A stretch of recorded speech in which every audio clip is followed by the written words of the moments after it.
Hi guys, in this video we're going to be looking at some archive footage of a battle report against Jonny Watson of Jonny Watson Wargaming that I filmed quite some time ago now. Scruffy Crow.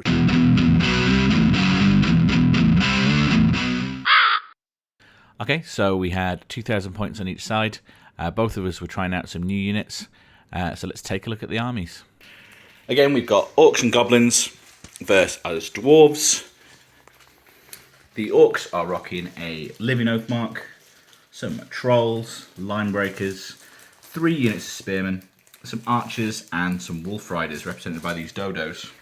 The Dwarves are going very ranged heavy. We've got some Border Guard, Light Catapult, Archers, Spearmen, Line Breakers, Light Catapult, Archers, and holding the middle in this Oathmark scenario are some living statues and an Ichi on his own. So this is us laid out ready for turn 1. And we have first proper blood. These archers just took a shot at these already disordered spearmen and took another 3, forcing them to check, and now they are leaving the table.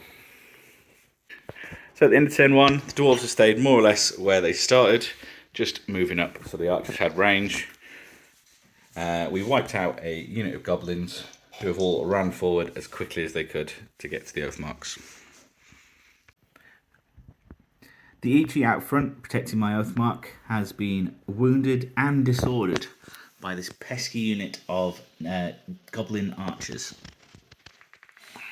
And that'll of course prevent him from charging these spearmen that sorely deserve it.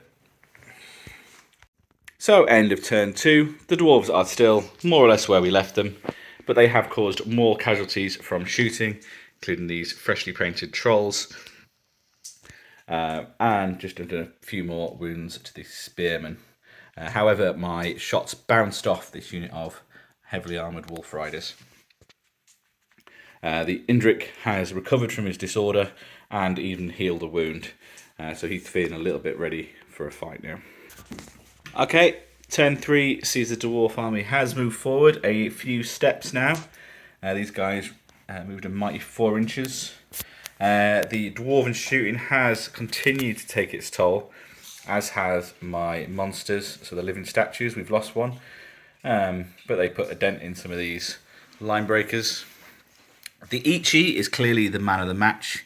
He sent these spearmen packing and then still held his own against these Wolf Riders. But everyone here, so all of these units are now disordered. So this is going to be a very awkward next turn for everybody, just standing in front of each other and looking sad. As I said, the Dwarf army is slowly moving up, but trying not to block too much line of sight to the artillery, which is still doing their job. Okay, this is the end of turn 4, and we're calling the game here. The Dwarves have once again just moved up to fortify their position. The Ichi has continued to survive, even though he's taken another couple of wounds. He's so broken. In fact, actually, he never activated this turn, so he needs to activate on an 8, which he doesn't get. So, although he still goes down to 1 wound, we don't even need to do it then. Well, even though he fails activation, he still gets a regen. He still stays disordered though. Oh no, he still is disordered, but he has regained that one of those wounds. Most of the Orc units have been destroyed or severely weakened. And there's no real chance of them taking any of these Oathmarks.